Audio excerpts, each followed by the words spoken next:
The Ron Tammen case is a legend around here. What I remember about Ron, he was jovial. He was extremely private. Kind-hearted. He was funny. I have yet to find somebody who said we were best friends. Ron Tammen's story, A mystery that's gone unsolved. is the single most important cold case of a missing student at Miami University. April 19th, 1953.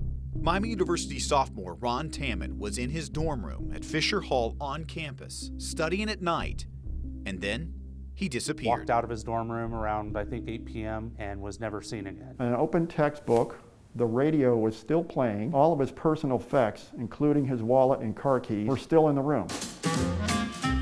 Tammen was described as the all-American kid. He was on the dean's list, the wrestling team. He played in a popular campus jazz band. But that night, for reasons unknown, he vanished without a trace. Massive search. Miami University historian Steve Gordon. Estimated 400 members of the Air Force, ROTC, Oxford Police, and even members of the FBI reputedly searched within a 3-mile radius of Fisher Hall, including the woods at Houston Woods. He was not identified or found. Then came the call to his family. It was devastating when we found out that he had disappeared. Ron's sister. I can remember that Sunday afternoon as vividly as it is today. Marcia Tammen was just 10 years old in 1953. My mother was absolutely heartbroken. She says the news hit her family hard. Because the constant question of what happened, where is he, why us? There are many theories of what happened to Ron. First is he just left his old life behind and started over. The police speculated he suffered amnesia and just wandered off. There were more sinister guesses, like he was even kidnapped or killed. It is the unknowing that is just devastating. This is an original cistern. It would have been built in 1833. Another explanation was more tragic than evil. Some believe Tammen wandered out of the dorm and fell into a cistern like this one, which was common around campus dorms in the 1950s. Entirely possible. Because if you're standing back here and somebody is in there and they're shouting, you're probably not going to hear them much. One reason police latched onto amnesia was about a month after Tammen disappeared, 11 miles outside of Oxford in the small community of 7 Mile. A woman named Clara Spivey claims a young man fitting Ron's description knocked on her door around midnight, confused, not knowing his name, and asking for directions. She didn't alert police until she saw Tammen's picture in a local newspaper and the story about his disappearance. And he bumped his head and got amnesia. My mother believed that till the day she died.